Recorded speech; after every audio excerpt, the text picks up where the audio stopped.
Hi there. I had my first experience of someone I actually know dying of the coronavirus. There was a gentleman that I'd worked with in Affinity, a godly man who died just last night. How should we respond to those kind of things that happen and that will happen? They're happening all the time, but perhaps they're particularly in our attention at this time. And I think looking at what Jesus does in John's Gospel in chapter 11 is very helpful.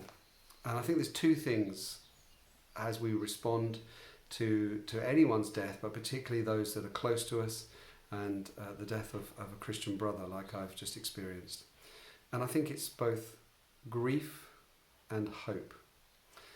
Jesus, when he gets to the tomb of Lazarus in John's Gospel chapter 11, he sees the tomb and he cries. It's that famous verse, Jesus wept.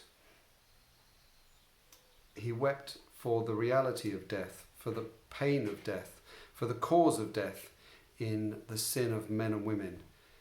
And as we observe, experience at close hand death, we grieve.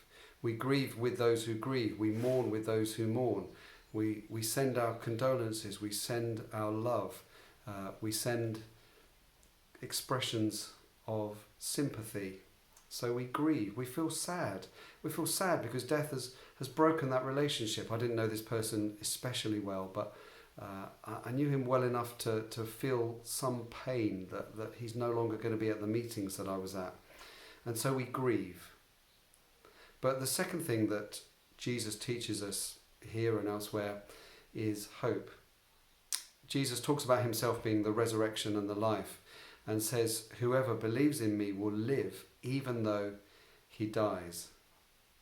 And so when we grieve at the imposition of death, seemingly prematurely, seemingly unnaturally, seemingly at a time not of our choosing, however it happens, whether it's in this crisis or some other circumstance, we grieve with hope because Jesus is the resurrection and the life.